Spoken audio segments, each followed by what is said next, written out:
The renowned Stoic philosopher Epictetus once remarked, "The key is to associate only with those who elevate you and whose presence brings out your best." You've likely heard the saying, "You are the average of the 5 people you spend the most time with." Today, we will delve into this concept from a Stoic perspective, exploring 7 types of people who could hinder your progress in Stoic philosophy and how to manage these difficult relationships. Before we dive in, I would appreciate it if you could like the video to help me continue spreading Stoic philosophy. And if you're not yet subscribed, I highly recommend subscribing and activating the bell notification so you won't miss any of my upcoming videos. Type of people to avoid. Number 1. The complainer. We all have that friend, relative, or coworker who always finds something wrong with everything, whether it's the weather, their job, or even the food at a popular restaurant. Their complaints never seem to stop. You might wonder, why should this bother me? I can just ignore them, but that's easier said than done. Constant exposure to such negativity can drain your mental energy, like a slow, leaky faucet, gradually emptying your emotional reserves. Stoicism encourages us to focus on actionable solutions, rather than endlessly dwelling on problems. Take, for instance, collaborating with someone who constantly complains. Every meeting turns into a draining session of grievances, with little to no constructive discussion. This wears down team morale, diverts attention from productive solutions, and can even leave you disillusioned with the project, and possibly with life as a whole. So, how can Stoicism guide us in dealing with complainers? There are a few approaches you can take. First, limit your exposure to them as much as possible. If that's not feasible, maybe because they're a colleague or family member, then your second option is to mentally detach during their rants. Think of their complaints like a passing storm, noisy and unsettling, but ultimately powerless against the immovable mountain of your inner peace.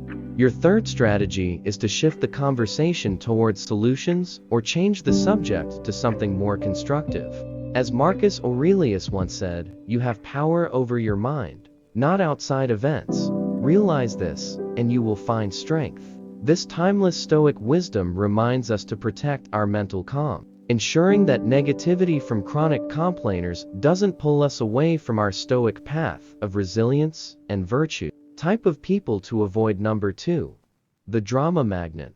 Now, let's talk about the second type, the drama magnet. Imagine navigating through life as if you're sailing a ship in calm waters, but suddenly, you're caught in the whirlpool of a drama magnet.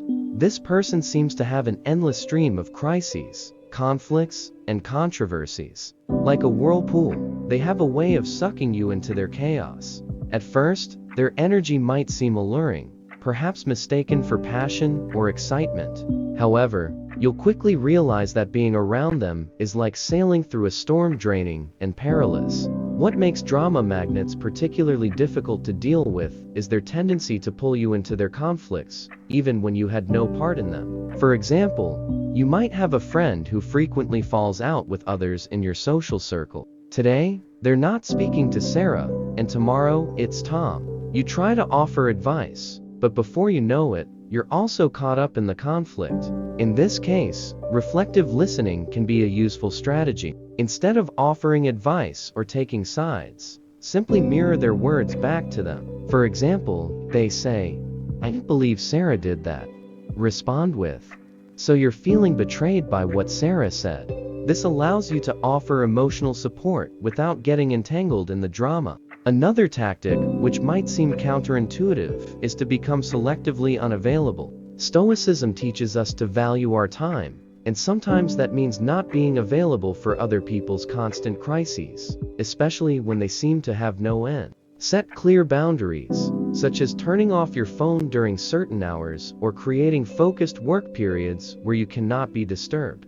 As Seneca said, "True happiness is to enjoy the present without anxious dependence on the future." This Stoic perspective encourages us to stay grounded in the present moment, not worrying about what chaos might come next. Type of people to avoid. Number 3. The Naysayer. Now, it's turned to the third type of person, the Naysayer. Imagine you're an artist, adding life and color to your canvas with each brushstroke.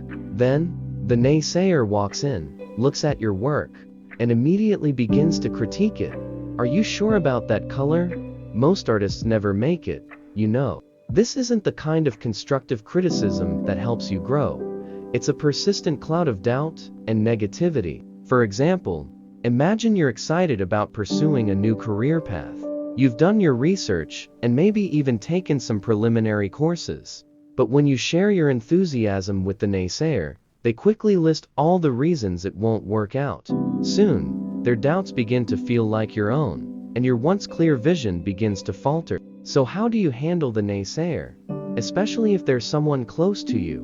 One unconventional approach is to ask them for advice. When people are put in an advisory role, they're less likely to attack your ideas outright and more likely to offer constructive feedback. Another technique is positive confrontation. Instead of absorbing their negativity, challenge them to think of solutions. If they say, "You'll never be able to change careers at this stage," counter with, "That's an interesting perspective. How do you think someone could successfully make a career change?" Remember the words of Epictetus, "We have 2 ears and 1 mouth, so that we can listen twice as much as we speak." Listening doesn't mean absorbing negativity. It means discerning valuable input from mere noise. When the naysayer casts shades of doubt on your canvas, take a step back, reflect, and continue painting your life with the colors that inspire you. Don't let anyone turn your vibrant masterpiece into a dull gray landscape.